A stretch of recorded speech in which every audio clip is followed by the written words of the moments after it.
Okay, let's talk about reloads. Typically in the firearms world, there's two types of reloads: combat reloads and tactical reloads. A combat reload is when your gun is completely empty and you're just trying to get it reloaded as fast as humanly possible. In reality, you'd want to be seeking cover. Cover is something that stops bullets, and also seeking concealment, something that will hide you. There is a difference between the two, cover and concealment. So I'm going to go through a combat reload with a semi-automatic pistol first.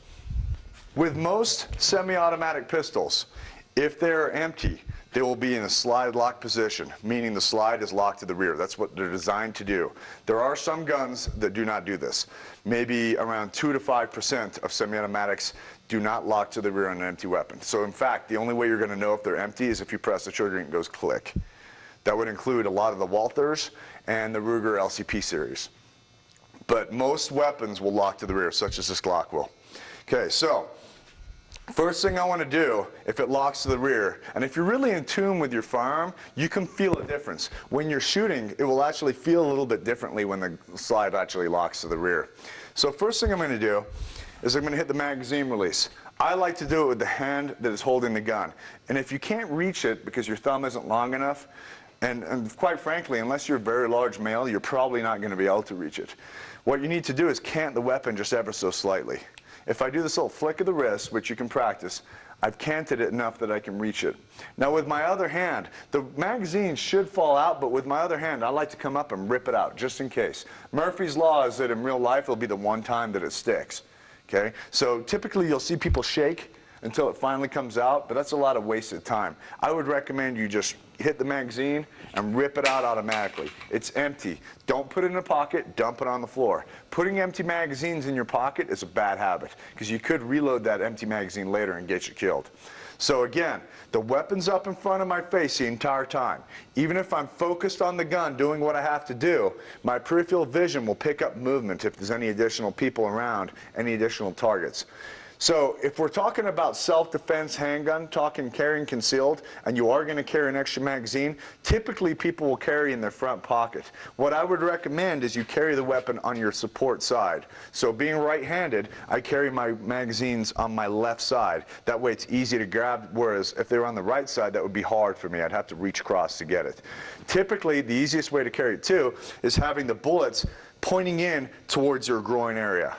If they're pointing in towards your groin area, when you reach down and grab the magazine, they're already in the right position and to feed in without you having to do any kind of fancy hand switch. So I've got my new magazine. We've got dummy rounds loaded in here. I seat my magazine. There's two ways to make it go forward. I can either hit the slide release or rack it. You can make an argument for either way. Now that my slide has gone forward, I have a round chambered. I now have a full magazine and a round chambered in the weapon. That is a combat reload. Whenever you rack a weapon, what I would recommend is that you rack it with your palm over rather than slingshotting it.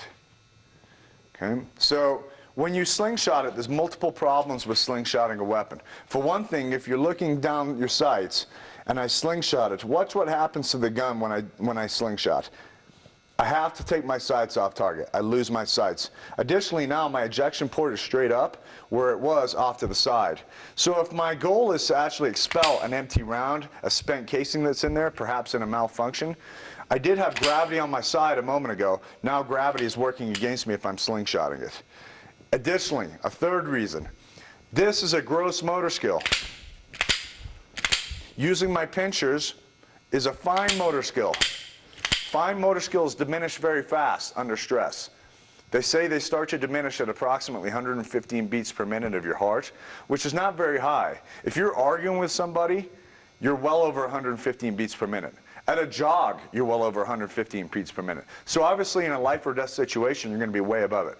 Now in contrast, gross motor skills, such as just grabbing something and racking, never diminish. Gross motor skills will never diminish, even if you're completely gassed, completely out of breath. Gross motor skills are skills such as just walking, running, throwing a punch, something simple like that. Okay? So remember, always rack. Make it a habit that you put your palm over and rack. And what I would tell you is when you're racking a weapon, Always slap your shoulder. And I don't just do that for teaching effect, for visual effect. I actually do slap my shoulder. The rack has to be hard and fast. It has to go all the way back. If you short stroke it or you baby it, you will have malfunctions. The round on top of the next round on top of the magazine will not feed properly. Okay, so you have to rack it hard and fast. And again, just like when we're loading, keep it up in front of your face. There's no reason to bring it down into your midsection. Now here's the problem when you bring things down into your midsection whenever you're manipulating a weapon in any way, shape, or form, is when you bring it down your midsection to manipulate it, everything in front of you could be changing, and you're out of the loop. If I keep it up here, again, even if I'm focused on my weapon, my peripheral vision will pick up everything that's going on. Okay, so that would be a combat reload with a semi-automatic pistol. Yeah.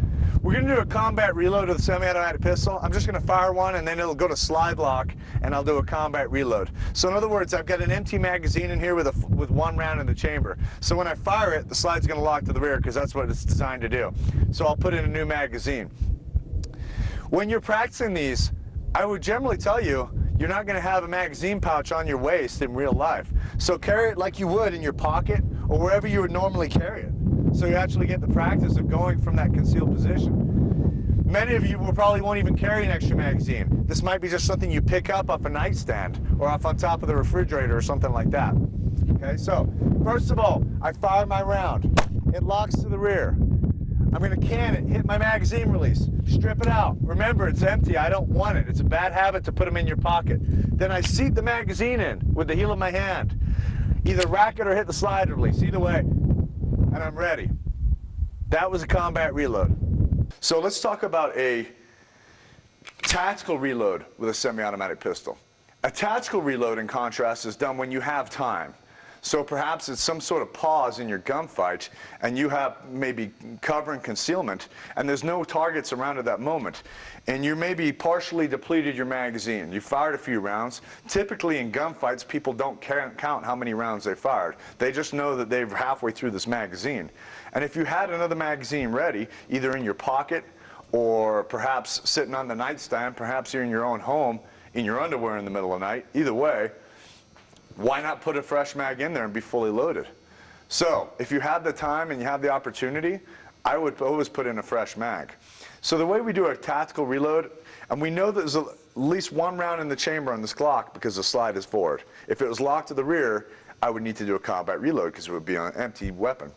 So the way we do a tactical reload is we hit the magazine release. Again, I cant the weapon within my hand. I hit the magazine release. I take out the magazine. Because it's still got a couple rounds in it, I'll put it in a pocket. I'll save it. I won't dump it on the ground because I might actually need those rounds later. Then I grab my new full magazine and insert it with the heel of my hand. Now this time I don't have to rack it because there's already a round in the chamber. The slide is forward. So that would be the difference between a tactical reload and a combat reload. In a tactical reload, you're doing it when you have time and opportunity to put in a full magazine. You're retaining the magazine that you just took out because it has some bullets left in it. In a combat reload, your weapon's completely empty and you're just trying to get it reloaded as fast as possible. Hope this has been of service to you. ColoradoConcealedPermit.com.